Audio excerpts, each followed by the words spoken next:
As a public school, we also have a fiduciary responsibility to be fiscally responsible because ultimately we're being run with taxpayer dollars. You'll see in our master facilities plan that we have set up certain times when we are going to reassess if we need a new air conditioning in a school, if we need a new bus in our school. And so that ensures that we're not hit with a particular year where we're needing to spend tons of money. Now, we also have some very, very old buildings in our district, and those, thankfully, due to the bond, which was passed with overwhelming success, are going to be able to be updated so that the students who are in our district are given the facilities that they deserve. Yeah, so this is a very easy question to answer, in my opinion, because the community has just voted on another bond that's going to be almost $200 million to go towards exactly this. So the board has a fiduciary duty to steward that fund, those funds well. Luckily, this is our second phase of the actual bond. We've had millions of dollars go through prior. And the first thing I'll say is we must keep that money local. We must use local Springfield businesses. We must give Springfield businesses the opportunity to bid on every single dollar of that project. The only time we come out of our community to get jobs done for that money is if we don't have the resources in Springfield to get it done. Also, this is the second time of the bond. So the first phase of the bond was on time and under budget. So we were able to knock out multiple additional sites with the existing first round of the budget. So obviously the subcontractors and the individuals that worked on the first phase of the bond did a great job, and they needed first right to take that job again. I understand that taking care of the public's money is a great responsibility. Should not be taken lightly. I feel very strongly that when we can, that we should do local.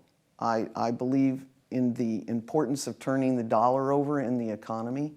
I believe that is one way that we can build trust between the taxpayers and the school district, that we use your money, we use it locally, we turn the dollar back over. But financial decisions are very important, particularly when you know that the budget is tight and your one of your priorities is maintaining those great teachers. So it's a tough decision, but it can be done, and it can be done well. Well, to be equitable and responsible for our aging buildings, we need to come up with a what we call it, where I work, a long-term maintenance plan, a long-term facilities plan, and make sure that that's followed. And we need to make sure that we are responsible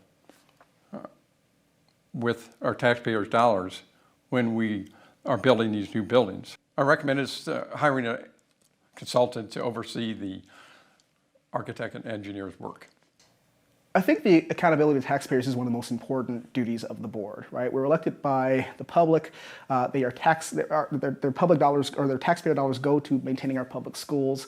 And so we want to ensure that we are using their dollars in the best way possible.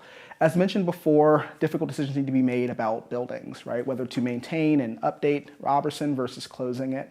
I think what I would say when thinking about what is the most equitable way to deal with these questions, that's where data comes into play, right? I know that we relied heavily on a demographic analysis when thinking about what to do when it came to Pershing and Robertson.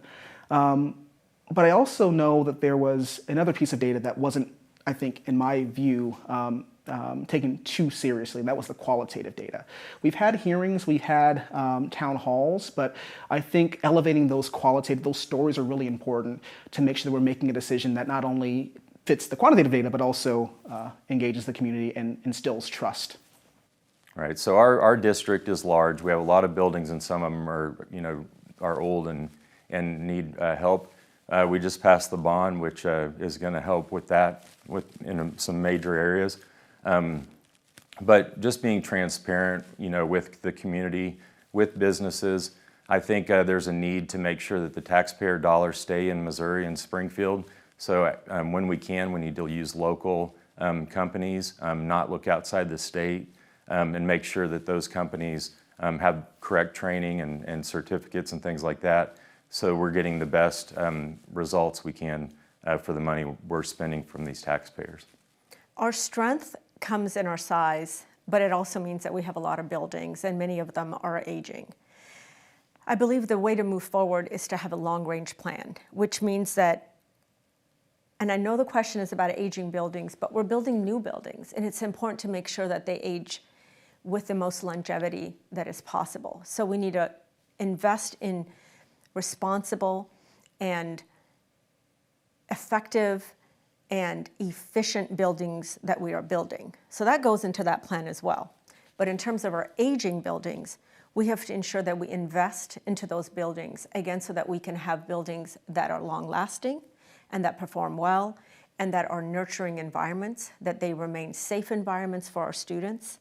And part of that is not just having a short-term plan, but having all the pieces in there for a long-range plan as we look at our budgetary construction